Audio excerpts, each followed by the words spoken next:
Salute, we got the bishop on deck. See what I'm saying? Salute, we got the bishop on deck.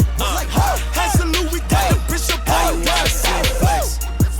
Salute, see my bishop on deck. All the rise on your feet, show respect. All these damn dogs getting checked. Hey, see what I'm saying? Hey, shout him out. Shout him out. Put in work, reach the people, see my bishop, he don't play. Shout him out. Shout him out. Put in work, reach the people, see my bishop, he don't play. Shout him out. Shout him out. Put in work, reach the people, see my bishop, he don't play. Shout him out. Shout him out. Put in work, reach the people, see my bishop, he don't play. Salute, we got the bishop on deck. Salute, we got the bishop on deck. See what I'm saying? Salute, we got the bishop on deck. Hey, shalom brothers, shalom sisters, Bishop Nathaniel here. You know what day it is, that's right. It is Shout Out Tuesday. It's Shout Out Tuesday. And you know how I love to read your letters of exhortation and your donations of support. But before I do that, I often love to cover a little bit of our hidden history. So what I want you to do is relax yourselves, get your libations on, get your diet food on. That's right, I said get your diet food. You know, get your salad, a little bit of chicken if you want in there, or whatever. But stay away from the hamburgers and French fries and all that heavy food. You know you fatty waddies out there. You know who you are. Anyway, let's take a look at these history clips, and I'll come right back with today's topic, all right? Atlas Geographus, or a complete system of geography, ancient and modern for Africa. This is volume 4, printed in 1714. Let's go over to page 39. Now I have this book in another format, but the print is so small. Remember, these are reprints.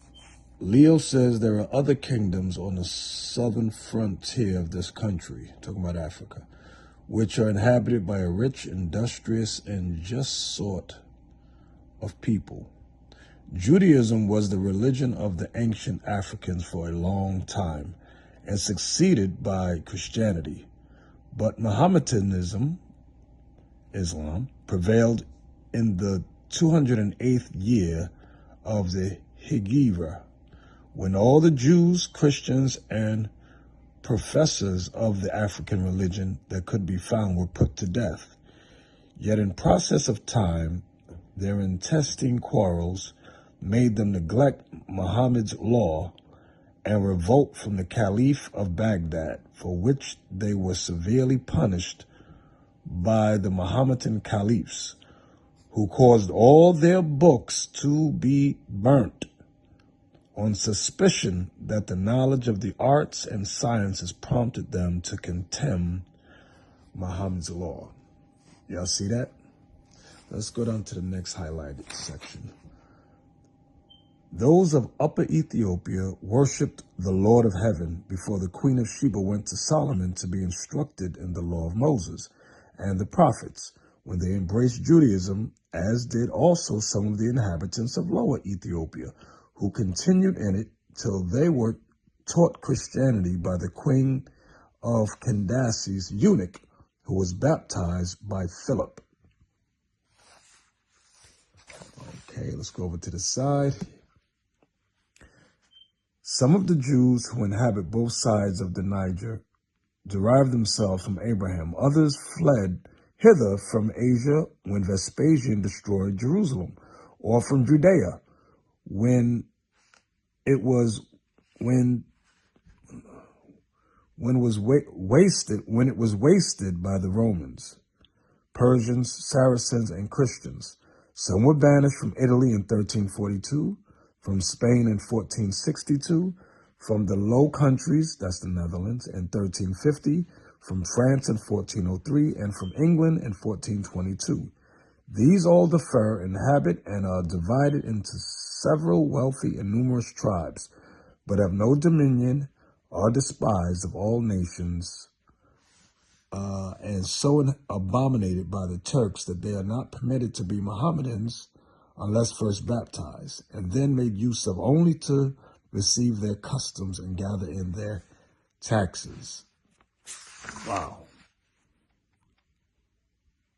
This is page 292. There are so many Jews here who serve as mercenary soldiers and are called by the other Jews in Africa Karsun, i.e. scripturemen, for they reject traditions. You see that? They are so fond of their own black complexion and so much abhor a white one. It says they are so fond of their own black complexion and so much abhor a white one that in contempt they paint the devil white. He observes that they have tried all religions and agree in none. This said, they were first idolaters, then Jews, then Christians. Africa, being an accurate description of the regions of Egypt, Barbary, Libya, and Bildergerd, the land of Negroes, Guinea, Ethiopia, and the Abyssinians. Abyssinia, that's Ethiopia.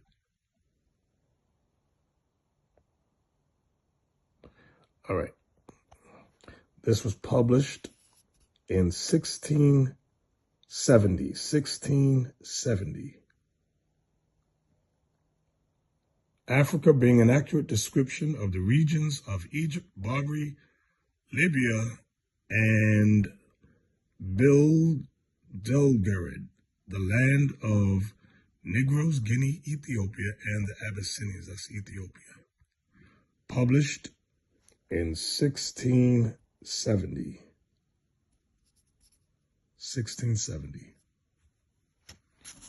Let's go in.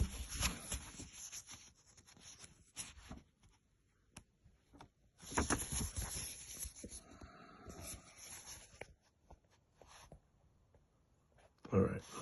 I'm on page 34. That's the original page, but in this book it's on 31. All right. I'm going to start here.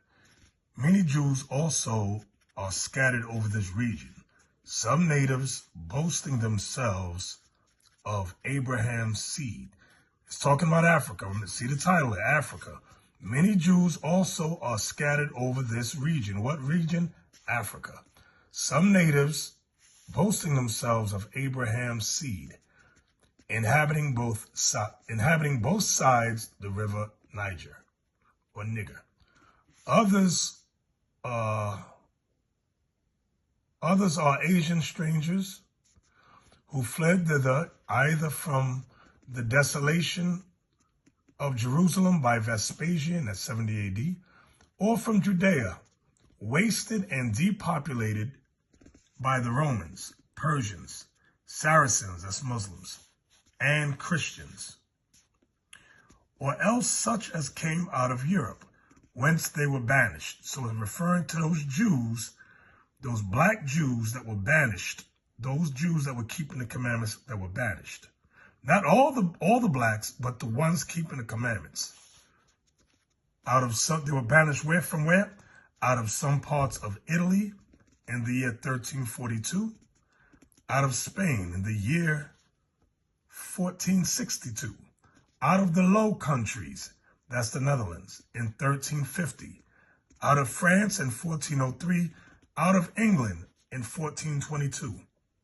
These all differ in habit and are divided into several tribes, having no dominion, though both wealthy and numerous, but despised of all nations, and so abominated by the Turks that they are not admitted to be Mohammedans unless first baptized, and then no otherwise made use of than to receive their customs and gather in their taxes.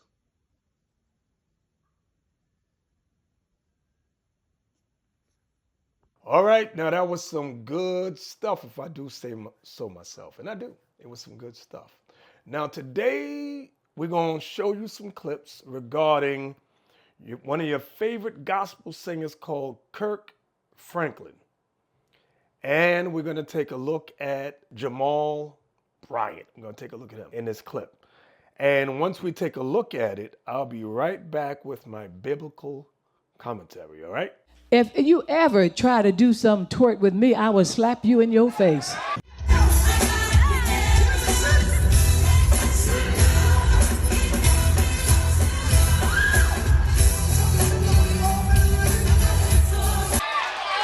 You don't sit up there and put up with that. I'm going to say it.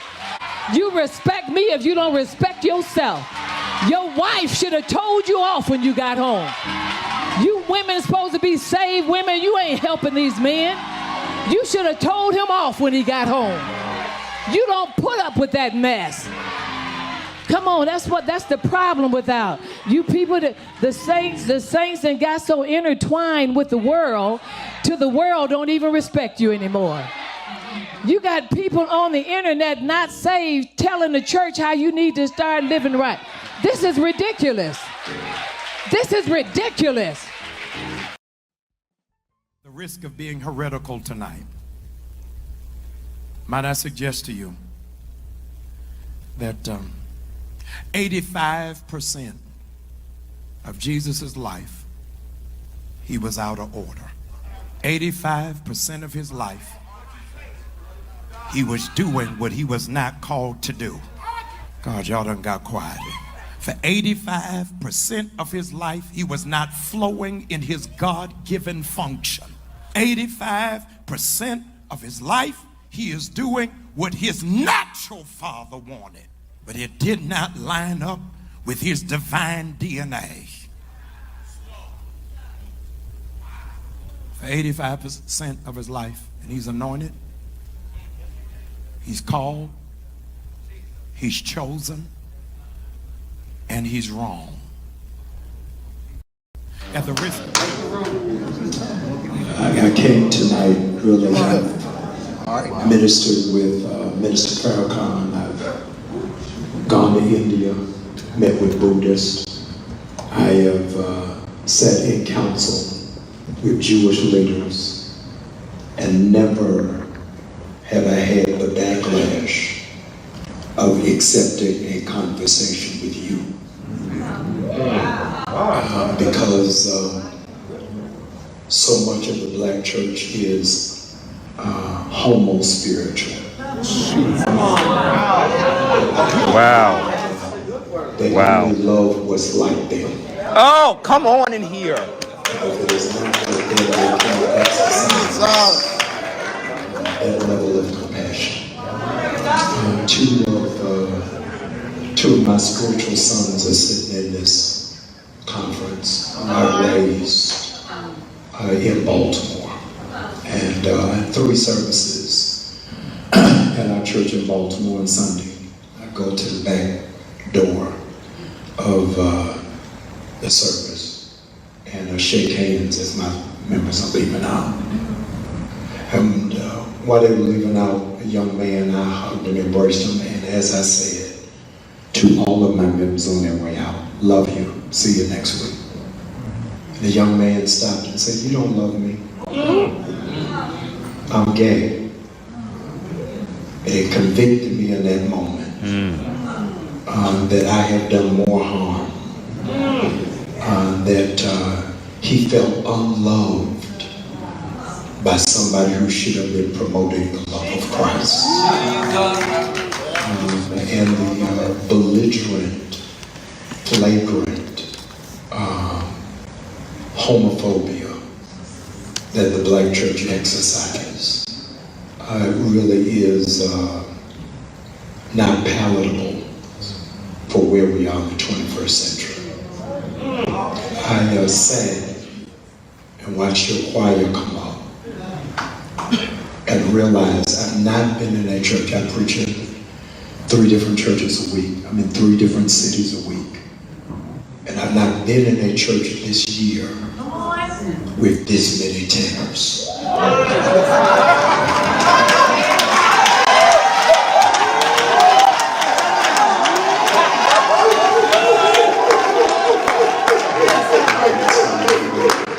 I'm grateful for the conversation. I have no idea what we're supposed to be talking about tonight. You totally messed me up. You saw me, I was trying to glide there, and I cannot tell you your acknowledgement, your humility, and the integrity that you have displayed in this moment means more than you could ever imagine. Absolutely. We just go all straight.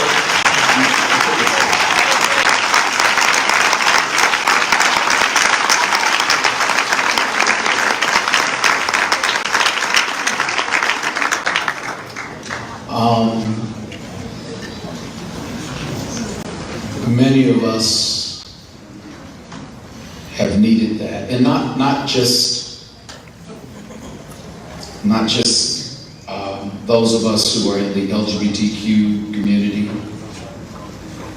specifically the trans community, and women, black women in the black church that comprise the majority, have needed this level of conversation. And I want to say thank you for having the courage to do that. And I've experienced the backlash in a certain kind of way as well. And I guess we're just gonna talk, right? Can we just talk? I guess we out here now. We out here, y'all. We out here.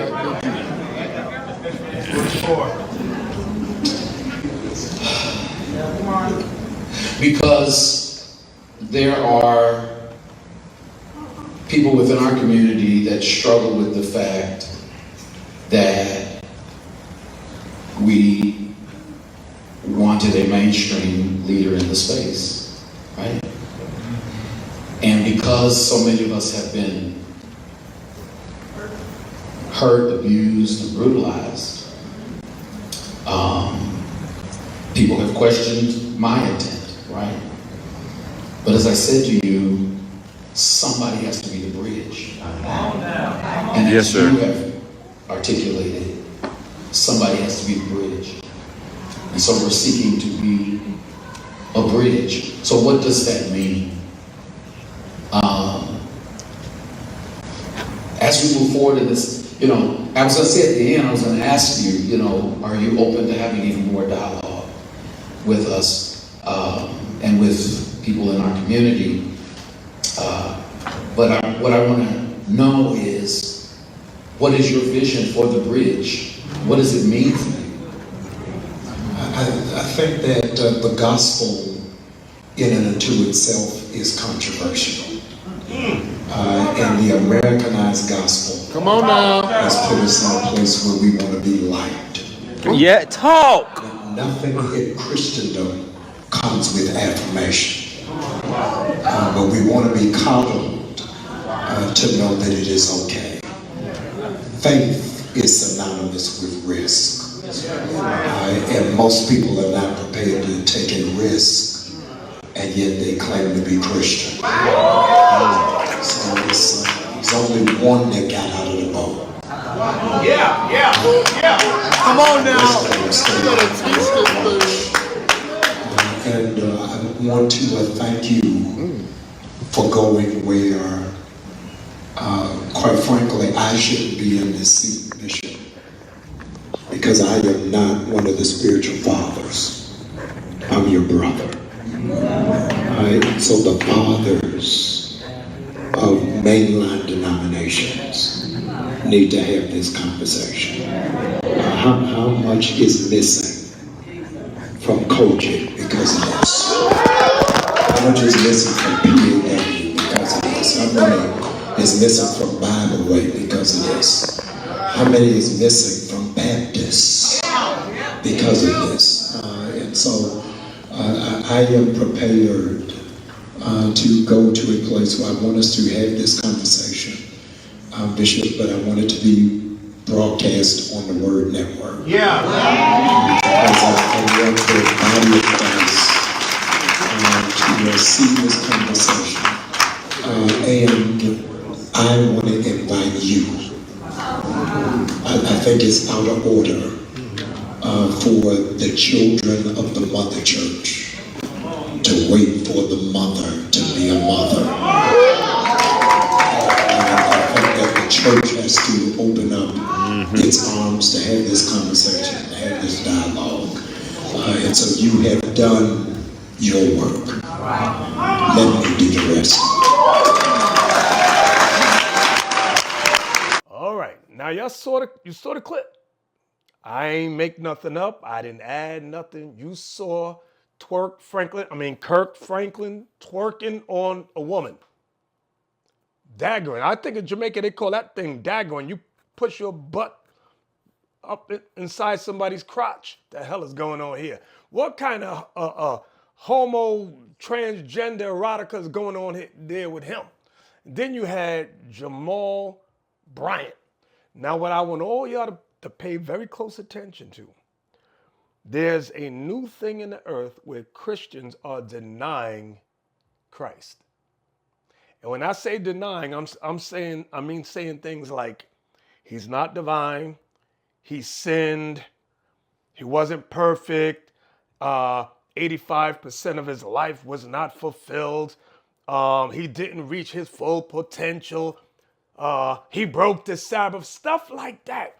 There is a slew of preachers across America, across Europe, Asia, America, who is lying on the biblical Christ. I just need y'all to pay close attention. So what I want to do right now is open up with Deuteronomy 28 because I got to lay a foundation to prove that we're the Israelites. Deuteronomy 28, I'm going to start at verse 15. Now, some of you have already read Deuteronomy 28. Verses 1 through 14 are the blessings. The blessings came upon our people during the reign of King David and King Solomon. Only under those two kings, and it was for a total of about 80 years approximately. After Solomon passed on and Rehoboam, his son, took the kingdom split into two. Then came the curses. What happened? Not only was Israel split into two kingdoms, but the Assyrian Empire came and took the northern kingdom away.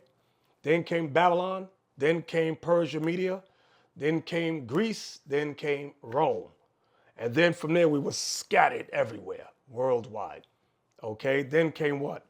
Spain, Portugal, France, Britain, and the United States of America. So I'm going to start at verse 15 to show you the curses. Deuteronomy 28, verse 15. But it shall come to pass, if thou wilt not hearken unto the voice of the Lord thy God, to observe, to do all his commandments and his statutes, which I command thee this day, that all these curses shall come upon thee and overtake thee. So we're going to read some curses, just a few, okay, just to prove the validity that we are the Israelites. We're going to read verse 41. Verse 41 reads, Thou shalt beget sons and daughters, but thou shalt not enjoy them, for they shall go into captivity. So it's prophesied that the 12 tribes of Israel go into slavery. That's what captivity means, slavery. Let's jump down to verse 48. Therefore shalt thou serve thine enemies. Who would we serve? Our enemies, which the Lord shall send against thee in hunger, meaning our enemies will control the food industry, and in thirst, meaning our enemies will control the water industry, and in nakedness, meaning our enemies will control the clothing industry, and in want of all things, meaning if we want anything, our enemies will control it. That includes education. That includes if we want understanding about God, religion, we'd have to go to our enemies. Then it says, and he shall put a yoke of iron upon thy neck until he have destroyed thee. Our enemies would put yokes of iron, shackles on our necks until we were destroyed as a people, as a race, as a nation. Did that happen to us? Yes. Yes, it did.